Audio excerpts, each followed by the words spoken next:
Friends, आजच्या व्हिडिओमध्ये आपण रावणारी रामचंद्र भाग 27 ही कथा जाणून घेणार आहोत. त्याआधी तुम्ही जर चॅनलवर नवीन असाल तर चॅनलला सबस्क्राईब करा. मागील भागात आपण वाचलेत की हनुमान श्रीरामाची आणि सुग्रीवची मैत्री करून देतो. सुग्रीव सीतेचे आभूषण श्रीरामाला दाखवतो. दोघे एकमेकांना मदत करायची शपथ घेतात. श्रीरामचंद्र जेव्हा सुग्रीवला वालीबद्दल सांगायला सांगतात तेव्हा सुग्रीव सांगू लागतो, शत्रूचा नाश करणारे माझे ज्येष्ठ भाई वालीचा माझे पिता खूप आदर करायचे आणि तो माझा शत्रू होण्यापूर्वीही मीही करायचो. काही दिवसांनी जेव्हा माझ्या पित्याचे निधन झाले तेव्हा वालीला राजसिंहासन मिळाले. वाली विस्तृत अशा किंशिक राज्याचे शासन करू लागला आणि मी त्याचा दास बनून त्यांची सेवा करू लागलो. काही दिवसांनी दुदुनभीचा श्रेष्ठ पुत्र मायावी बरोबर कुठल्या तरी स्त्रीवरून त्याची शत्रुता झाली. एके रात्री जेव्हा सगळे नगरजन झोपेत होते तेव्हा तो राक्षस येऊन वालीला युद्धासाठी ललकारू लागला. गाढ निद्रेत झोपलेला वाली त्याच्या गर्जनेने जागा झाला आणि अत्यंत क्रोधित होऊन त्याला मारण्यासाठी बाहेर आला. मीही त्यांच्याबरोबर भातृस्नेहप्रती मागोमाग गेलो. आम्हा दोघा भावांना एकत्र बघून तो राक्षस घाबरला आणि तिथून पळून गेला. आकाशात चांदण्याचा प्रकाश असल्याने आम्ही त्याचा पाठलाग सुरू केला. तो दुर्गम अशा गुहेत घुसला. आपल्या वेऱ्याला असा त्या एकट्या गुहेत घुसलेला पाहून वाली मला बाहेर वाट बघत थांबण्यासाठी बोलून आत गेला. सुग्रीव, जोपर्यंत मी त्या राक्षसाला मारून बाहेर येत नाही तोपर्यंत तू इथेच बाहेर माझी वाट बघ. मी म्हणालो, भाई, मलाही तुमच्यासोबत आता येऊ द्या. तुला माझ्या चरणाची शपथ, तू इथेच थांबशील, म्हणत वाली एकटाच आत गेला. बघता बघता 1 वर्ष सरून गेले. वाली गुहेच्या बाहेर आलाच नाही. मी बाहेरच उभा राहून वालीची वाट पाहत होतो. एक दिवस आतून रक्त बाहेर येऊ लागले ते बघून मला खूप दुःख झाले. त्यावेळी मला एकसारखे एखाद्या राक्षसाच्या ओरडण्याचा आवाज ऐकू आला. मी घाबरलो. मला वाटले वाली युद्धात मरण पावला, म्हणून मी शेजारची मोठी शिळा घेऊन त्या गुहेचे दार बंद करून टाकले. हे श्रीरामा, वाली युद्धात मरण पावला असे समजून त्यांचे अंत्यसंस्कार तिथेच करून मी किष्किंधा नगरीत परत आलो. वालीच्या मृत्यूची वार्ता मी कुणालाच सांगितली नाही, पण मंत्र्यांना ती कळालीच. त्यामुळे त्यांनी माझा राज्याभिषेक केला. मी राजा झालो. मी न्यायाने शासन करू लागलो. पण एक दिवस त्या राक्षसाला मारून वाली परत आला. मला राजसिंहासनावर बसलेला पाहून त्यांचे डोळे रागाने लाल झाले. मी माझा मुकुट त्यांच्या चरणी ठेवून हात जोडून त्याला प्रणाम केला, परंतु तो माझ्यावर प्रसन्न झाला नाही. मी त्याला म्हणालो, भाई, तुला इथे बघून मला खूप आनंद झाला आहे. त्या राक्षसाला मारून तू मोठा पराक्रम केला आहेस. माझ्या अशा बोलण्यानेही वालीचे मन प्रसन्न झाले नाही. तो मला म्हणाला, क्रूर सुग्रीव, तू भातृस्नेह विसरून हे राज्य मिळवण्यासाठी मला लोभापायी त्या गुफेचे दार बंद करून आलास. परंतु बघ, मी सुखरूप परत आलोय. त्यामुळे आता तू ही नगरी कायमची सोडून परत इथे यायचे नाहीस. असे म्हणून हे राघव त्याने मला नेसत्या कपड्यावर राज्यातून हाकलून दिले. त्याने माझी पत्नी सुद्धा बळाने हरण केली. तेव्हापासून मी त्यांच्या भयाने त्रस्त होऊन वन पर्वत सहित समुद्र पृथ्वीवर लपून छपून फिरतोय. आपल्या पत्नीचे हरण केल्याच्या दुःखाने मी या ऋष्यमुख पर्वतावर राहतोय, कारण इथे तो पापी वाली येऊ शकत नाही. वाली बरोबरचे माझे व्यर्थ तर मी तुम्हाला सांगितले. मी निरपराध असूनही महादुःख भोगतोय. हे राम, आपण सर्व लोकांना भयमुक्त करणारे आहात. वालीला शिक्षा देऊन मला त्यांच्या भयातून मुक्त करा. सुग्रीवची कथा ऐकून श्रीराम त्याला म्हणाले, हे सुग्रीव, जोपर्यंत तुझ्या पत्नीला हरण करणाऱ्या वालीला मी बघत नाही तोपर्यंत तो कुचरित्र आणि पापाचारी वाली जिवंत आहे असे समज. सुग्रीव श्रीरामाच्या वचनाची अत्यंत हर्षित झाला. हे श्रीराम, तत्पूर्वी वालीच्या पराक्रमाची गाथाही ऐका. त्यानंतर आपण जे उचित समजेल तसे करा. सुग्रीव सांगू लागला, वाली सूर्योदयापूर्वी पूर्व समुद्रापासून पश्चिम समुद्रापर्यंत आणि दक्षिण समुद्रापासून उत्तर समुद्रापर्यंत किनाऱ्यांनी फिरून येतो. एवढे अंतर चालूनही तो थकत मात्र नाही. तो महापराक्रमी वाली मोठमोठ्या पर्वत शिखरांना चेंडूसारखा हातात घेतो. वनातल्या मोठमोठ्या वृक्षांना त्याने आपल्या हातांनी उपटून फेकलेले आहे. कैलास पर्वतावर दुदुंभी नावाचा एक पराक्रमी रेडा रूपातला राक्षस होता.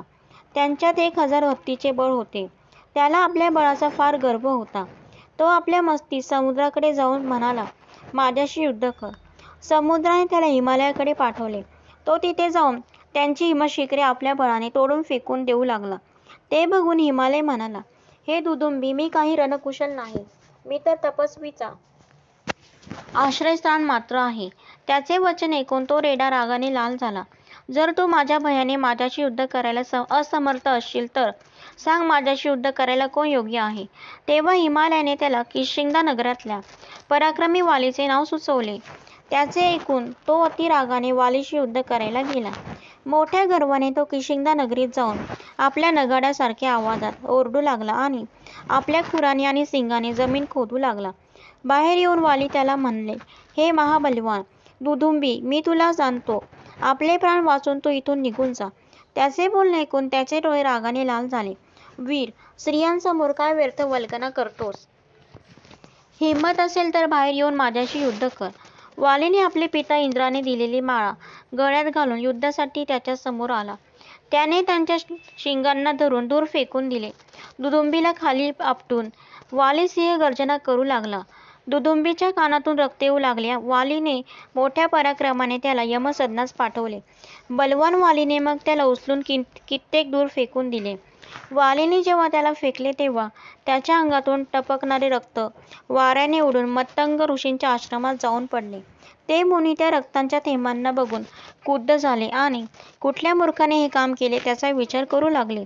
विचार करत ते आश्रमाच्या बाहेर पडले. तोच त्यांना समोर तो पर्वत उंचीचा महाभयानक रेडा मरून पडलेला दिसला.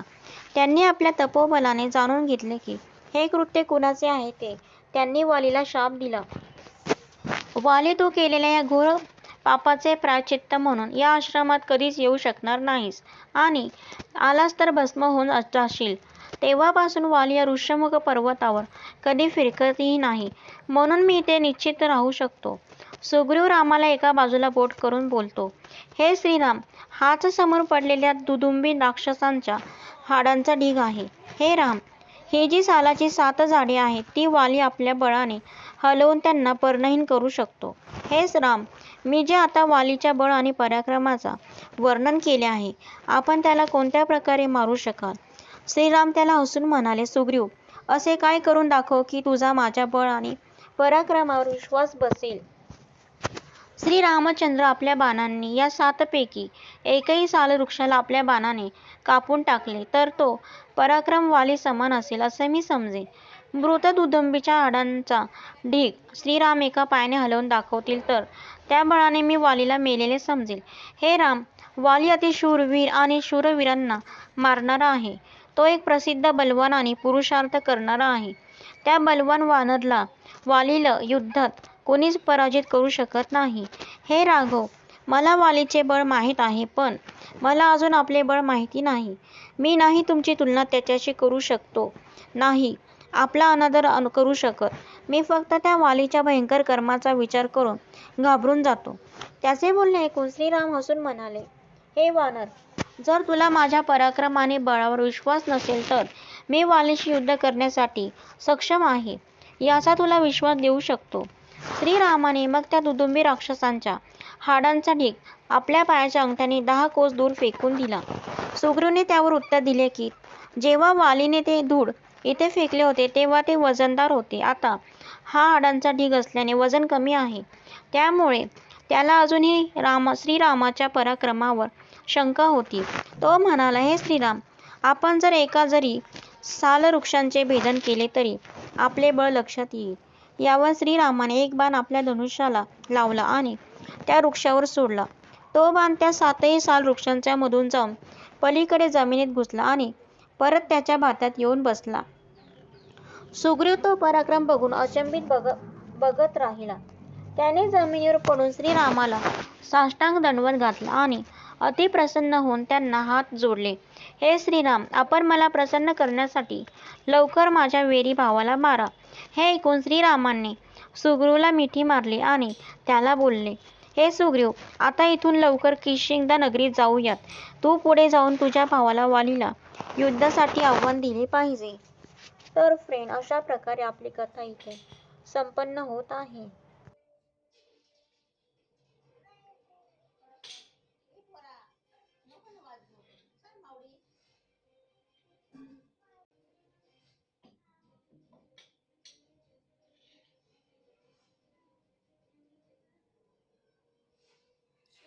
कुठे आहे श्लोक?